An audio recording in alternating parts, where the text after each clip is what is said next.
ancienne statue. Sachez qu'on a su récupérer, grâce à notre cher patron et ami et collègue Julien, la Guts 1/4 de chez Prime One Studio. Alors, du coup, on s'est dit, vu qu'on est fan de Berserk, on doit absolument la présenter. N'est-ce pas, Elodie? C'est une absolue vérité. Une absolue vérité. Donc voilà, une statue qui a un peu vieilli, on va pas se mentir. C'est vrai. Mais c'est une Mais statue qui reste toujours une pépite pour la rétine. Une pépite pour la rétine de la part de notre cher ami Luigi. Une statue qu'on va vous présenter en détail. De suite, la voici, la voilà, la Prime One. Ça va aller. C'est théâtral. La biggest motherfucker guts. Oh putain, ça rime. La toute première, donc du coup. Là, qui ouvrait le bal sur tout ce qu'on a pu connaître maintenant en Prime. En sachant que la tiers est sortie et qu'on vous a présenté, qui est magnifique. Hallucinante. Hallucinante. Celle-ci est sortie du coup il y a 3 ans, plus ou moins, entre 3 et 4 ans. Tout dépend, le territoire, machin, bidule chouette, apport, bidule chouette. Donc, voilà. Moi je trouve qu'elle a vieilli. À ce point-là? Ouais. Ça se voit. Elle est belle, magnifique, ça reste du Prime, mais elle a vieilli. Elle a vieilli quand t'as eu la entière en main. Même par rapport aux autres requins. Mais On a eu Griffith. Hein? On met à côté, je suis certain qu'on voit un petit truc où il y a un stud. Donc, moi ça me choque pas personnellement. On va commencer par le visage, le premier. Sachez qu'il y a 2 visages dans cette version-ci. Franchement, super fidèle. On reconnaît super bien Guts à ce niveau-là. Vraiment magnifique. Très beau portrait ici, justement, avec ce petit léger sourire qu'il peut afficher par moment quand il vient de tout dégommer. Quand il a la haine et qu'il est content d'avoir éclaté du monstre. Éclaté du monstre.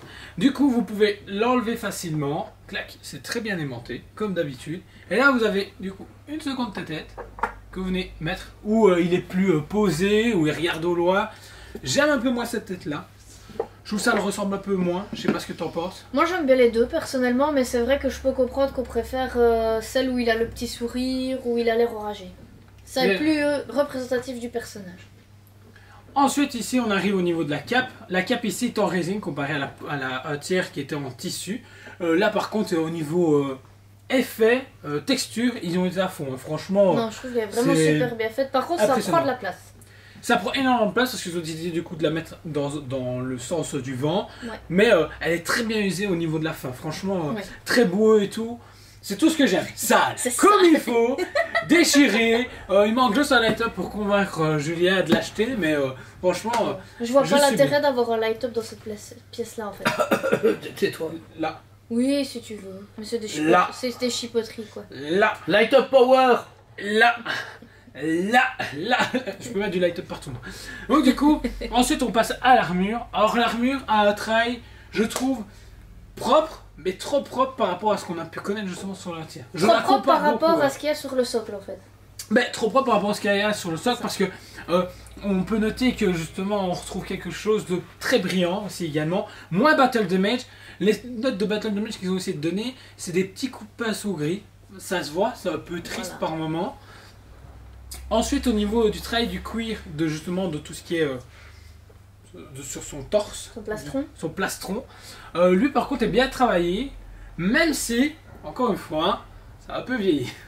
Mais quand on voit le travail du cuir qu'il donne maintenant, je vois ce que tu veux dire, on voit que c'est la première Prime One Studio qui est sortie de Berserk, si on peut la comparer aux suivantes. Maintenant ça reste quand même une très belle pièce qui à l'époque, ça fait pas si longtemps que ça, mais quand elle est sortie, était juste époustouflante parce que on parlait pas autant de Berserk que maintenant quand elle est sortie. Ça a vraiment fait boom. C'est les 2-3 dernières années, je dirais. Juste un peu après la sortie de celle-ci en fait. Exactement. Ensuite au niveau des épaules, on retrouve encore des pièces d'armure. Là par contre, le battle damage est plus prononcé. Ils l'ont carrément sculpté parce qu'il est un peu creusé en relief. Donc ça c'est vraiment bien. Maintenant je trouve encore une fois rien trop clean à mon goût. Je trouve que ça manque un peu de nuance au niveau de la peinture, parce que je vois qu'ils ont mis un gris un peu plus clair à certains endroits, mais je trouve que c'est pas encore assez prononcé. D'ombrage et de texture, c'est ça que tu veux dire. Exactement. Ensuite on passe du coup au bras. Là il est super bien travaillé, la peinture au niveau du bras est vraiment cool. Ouais. Par contre moins réaliste au niveau de la texture de la peau, pas de texture, c'est vraiment très léger. Moi j'allais dire au niveau des éclaboussures de sang. Ben éclaboussures de sang, c'est un petit peu moins réaliste. C'est le jour et la nuit de ce qu'ils peuvent faire maintenant. C'est du sang, franchement, on dirait du sang de chez Mattel. C'est pareil. C'est un peu triste. Et puis, même au niveau des bandages, je sais pas ce qu'ils ont fait, c'est très plat. Il manque quelque chose qui est limite du tissu. il manquait ouais, c'est vrai. Peut-être du vrai tissu, ça aurait pu donner quelque chose de sympa. Par contre, la banderole qui est sur l'épée, je trouve, sur la Dragon Slayer, je trouve qu'elle est vachement mieux prononcée et mieux travaillée. Et par contre, l'épée, c'est comme d'hab, très bien réussi. Ouais. Franchement, on voit qu'il kiffe l'épée de Guts, parce que franchement, le sang, tout est bien mis. Par contre, ce qui est bizarre, c'est qu'il n'y a pas de sang au niveau du dessus, du coup de la pointe, du bas de l'épée. Ouais. Mais par contre, tout le reste au milieu, là, ils ont été. C'est parce qu'il coupe avec le tranchant, il fait pas des stocks.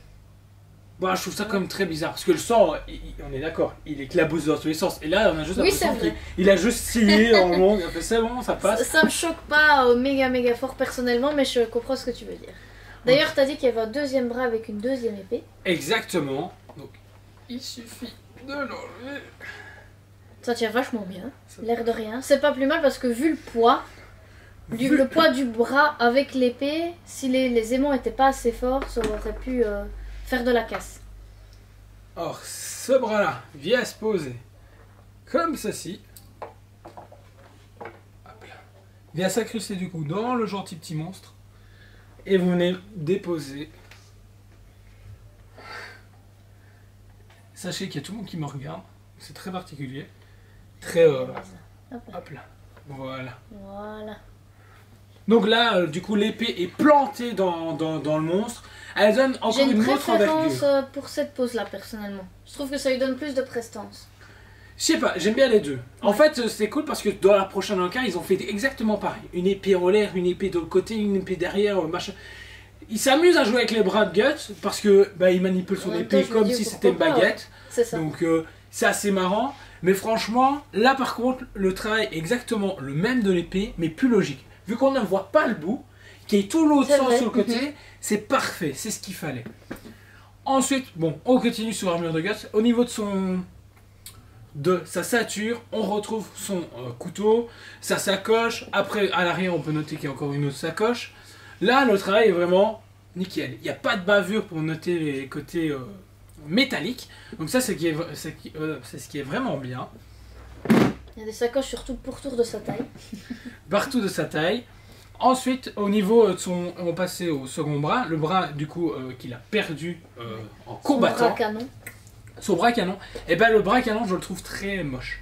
C'est vrai. Franchement, il manque encore une fois quelque chose. Ouais. Et ça me dérange pas. À l'époque, j'aurais fait waouh, mais là, à l'heure actuelle, en voyant tout ce qui est sorti, je me dis, il manque quelque chose, ou du sang dessus, ou un peu, je sais pas, un peu de relief. Encore une fois, je trouve que cette statue manque beaucoup de relief. Elle est beaucoup bâclée à ce niveau-là.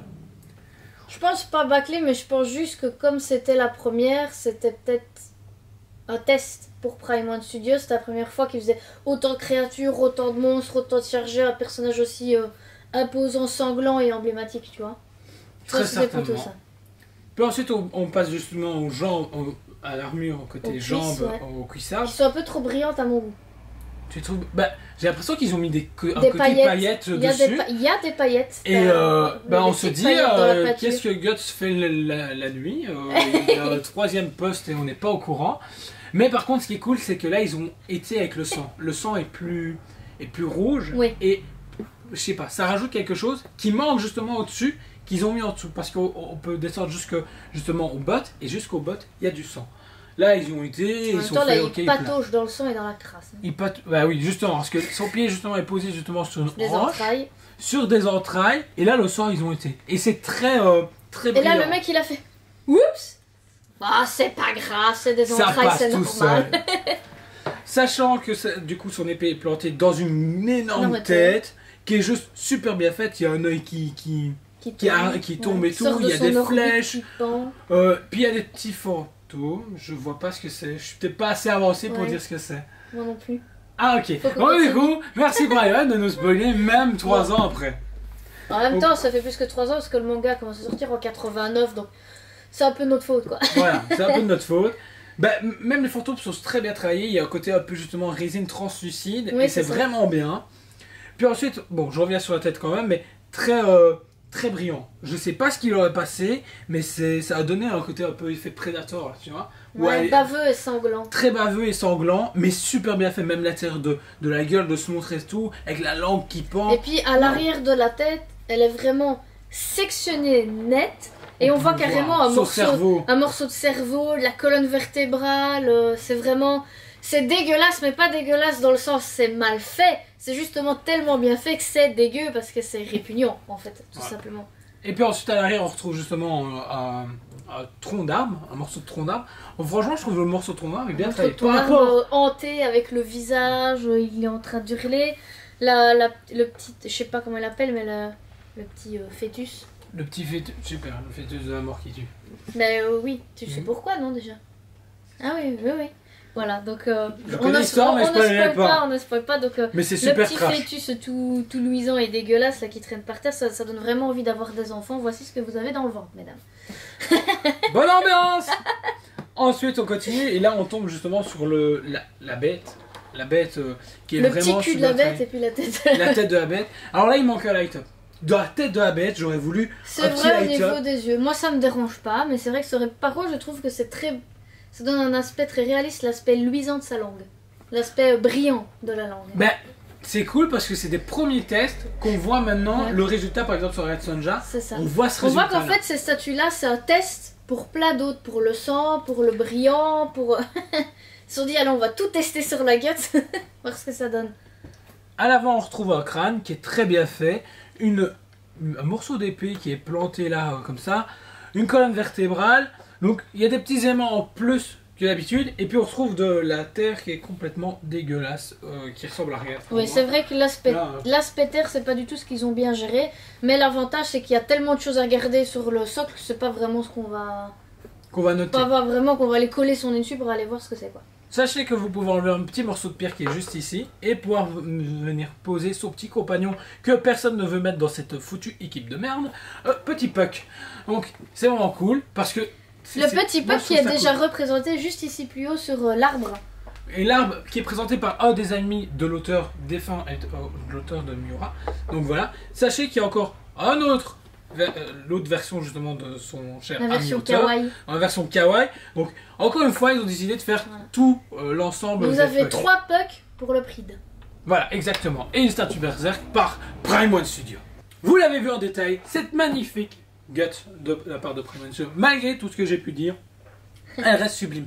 Franchement, et c'est même triste qu'il faut se battre pour l'avoir. Parce que malheureusement, depuis la mort de l'auteur, cette statue est montée dans des prix faramineux. Franchement, c'est juste déconné. Elle est montée à plus de 2000 €. Super cherchée. Sachez qu'il y a une version exclue à Prime One. La version Bloody version. Donc, il y a du sang partout. Elle est jolie, mais en même temps, c'est déconné au niveau du sang. Franchement, ils ont juste pris de peinture rouge. Ils ont fait... Ils ont versé dessus. Parce que on perd tout ce qu'on a là. Ouais. Pour de la couleur rouge. C'est un peu triste. Alors qu'il y avait moyen de rajouter du sang sans exagérer comme ils l'ont fait. Maintenant voilà, c'est une décision de l'auteur et de Prime One Studio parce qu'ils sont à la base potes avant son décès. Ils vont peut-être lui rendre visite dans l'au-delà. Peut-être que Prime demain ils sont morts. Pourquoi? Ils pourraient rendre visite à Miura. Ah oui, ok. Wouhou. Il va loin dans son raisonnement quand même. Du coup ces statues, je lui mets une cote quand même de 9,5 sur 10 parce que c'est vraiment une belle statue et que effectivement ça dépend ce que ta cote des autres, elle cote à partir de maintenant et ce que tu as vu après, ou tu cotes comme si tu l'avais découvert à l'époque? Maintenant. Okay. À l'époque je lui mettais 20 sur 10 parce que je me souviens quand je suis passé devant la vitrine, elle y était, je n'arrive pas encore ici et j'ai fait waouh, je connaissais pas Berserk à l'époque mais j'ai fait waouh ça tue et je me suis fait la personne qui va avoir ça chez lui franchement waouh, ça pète. Et maintenant, bon, on est vachement plus tard. Et j'ai acquis la tiers, toi aussi. Ouais. Et effectivement, Berserk, c'est un monument. Et chez Prime One, c'est quelque chose de dingue. On voit qu'ils aiment ce qu'ils font. Ouais. On voit qu'ils aiment Berserk, qu'ils savent sur quoi ils travaillent. C'est ça, on voit que pour eux, la licence est importante. Et pour toi? Moi, je lui mets une cote aussi de 9,5 sur 10. Parce que je trouve que c'est une très belle statue. Donc Jordan trouve qu'elle a un peu vieilli. Alors oui, c'est vrai que si vous la comparez par exemple à la Hautière qui est une des dernières en date, oui, on peut dire effectivement qu'elle a vieilli. Mais moi personnellement ça ne me dérange pas du tout. Je trouve que ça reste une magnifique pièce de collection. Qui comme est sortie déjà quelques années, comme disait Jordan, est rare sur le marché et difficile à se procurer. Moi la seule chose pour laquelle je ne lui mets pas à 10 sur 10, mais ça engage que mes goûts personnels, c'est tout à fait subjectif. C'est le fait que je trouve que le socle est un peu trop chargé. Tout simplement. C'est ce que Jordan aime bien. Moi, je suis moins fan du socle ultra chargé. Mais c'est chargé, mais avec beaucoup de travail et de précision.